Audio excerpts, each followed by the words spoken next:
We are in Yola, Adamawa State to see how farming is changing lives through innovation. These women fled Boko Haram attacks that randomly killed people and burnt down churches. They trekked for miles away from the theater of conflict, seeking refuge. They lived in internally displaced people IDP camps for years. Now that many camps have been closed down, they are employed in a farm in Yola. Finding this opportunity has been life-changing because it has provided them with steady jobs to fend for their families. I came from Madagali local government where I fled from Boko Haram insurgency. Many of my relatives were killed in the attacks. We had to do everything possible and somehow fled for our lives.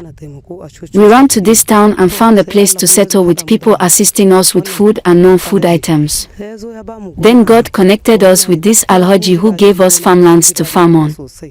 Truly, we have benefited a lot from the farms.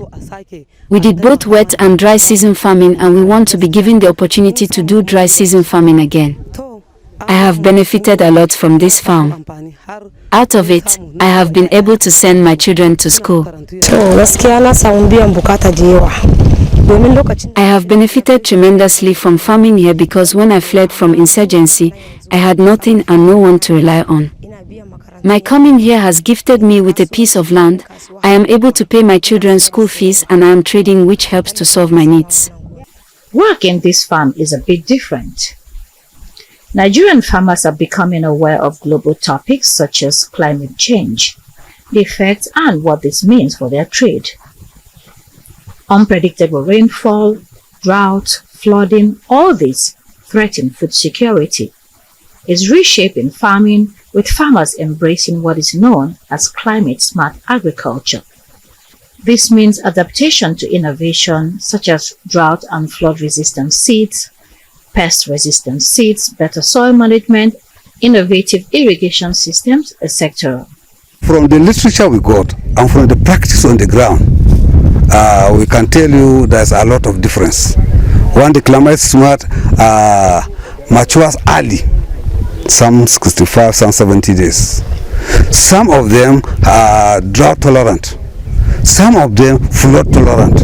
Some of them stagger tolerant. So there are quite a number of advantages. There's the elephant in the room, genetically modified organisms, GMO seeds, that has become a hot topic in Nigeria. It deeply divides opinion, with many kicking against it.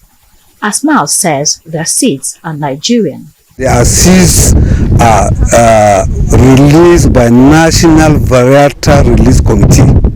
It's a federal agency handled by the federal government. These are climate smart seeds. One, some of them have potentials of higher yields than the normal seeds. General concerns about GMO relate to potential negative health effects, concerns about control over seeds and food supply, farmers being sold expensive seeds that are not sustainable. Farmers who use GMO seeds must purchase new seeds every season, possibly leading to the extinction of traditional seeds. In terms of government policy, this is still an unresolved, controversial subject in the minds of the public. Deep suspicions remain. The head of Popcorn Plus, a UK-funded program that supports these farmers, speaks specifically to this and more. We are promoting resilience to climate change, and we know that organic fertilizers are more sustainable in the long run. They are better for the earth and they help to build resilience against climate change. So that's one of the reasons we promote organic fertilizer. We encourage farmers to use what is within their environment and within their reach and does not harm the earth. We shouldn't destroy to produce. So what's the fine print? What does the UK government stand to gain, especially when donor funding is sometimes viewed with mistrust? the British government is interested in the achievement of the SDGs. It's interested in economic growth. It knows that when people are hungry across the world, they pose a threat to their country. We head to Fofure local government area of Adamawa to see how intervention by Popcom Plus in climate-smart livestock farming is reducing animal mortality. The professionals speak about animal vaccines made in Nigeria by the Veterinary Research Institute in Jos, training for farmers and the reduction of animal diseases.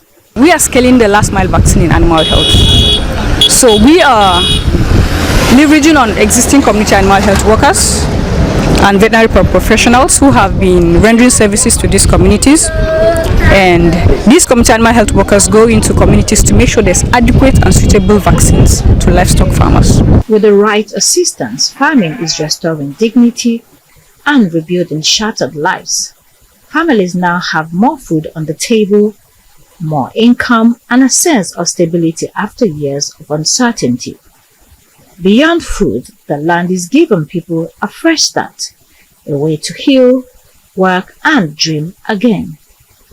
Constance Ikokwu, Arise News.